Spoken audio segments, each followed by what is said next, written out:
Compound interest for 48,000 1/2 year 8 PCPA. Okay, अशा प्रश्नाला जर तुम्हाला सॉल्व करायचा आहे तर याला 3 वर्ष करा, याचा हाफ करा 4%. म्हणजे परत आपला जो एक्झाम्पल आहे, सर्वात पहिले मी 48,000ला कितीमध्ये डिवाइड करतो.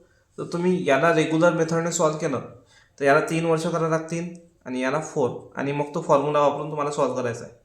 ठीक आहे, पण फॉर्म्युलामध्ये परत 3 वर्षाचं काढणे आणि तेही 4% इंटरेस्टनं हे खूप कठीण आहे. त्यापेक्षा आपण काय करूया, याचे 2 हिस्से पाडूया. इथं 1 वर्ष, इथं अर्धा वर्ष.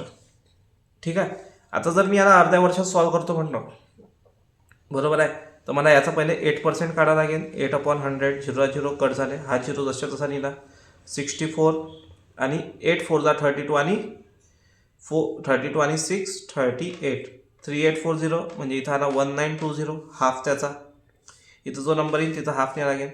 याचा आपल्याला किती काढावं लागेल, 8% काढून त्याचा हाफ करू.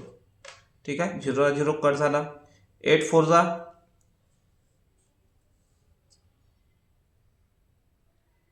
32, 8 4 जा 32, कॅरी 3, 8 8 जा 64 आणि 3 67, 8 3 जा 24, 24 आणि 6 30, 3072 म्हणजे 0.7. याचा परत हाफ केला आपण, इथं येईन 15 70, 6चा हाफ 3.6. ओके, आपण या सगळ्यांची ॲडिशन करू. 3840 प्लस 1920 प्लस 153.6. तो 0.6 आहे इथं, याची ॲडिशन करू. 3 9 5 प्लस 2 प्लस 4, 5 प्लस 4 9 आणि 2 11, कॅरीचा 1.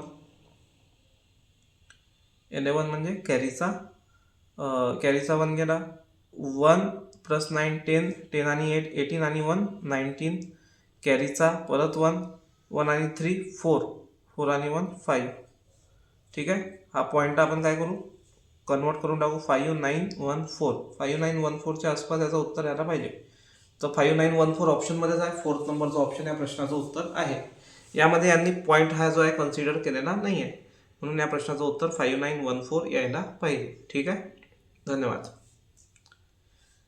कॅल्क्युलेशन थोडे किचकट आहेत, पण कॅल्क्युलेशन जर तुम्ही रेग्युलर मेथडने गेले तर आणखी किचकट होऊन जाते. त्यापेक्षा मग ही मेथड जास्त सोपी आहे.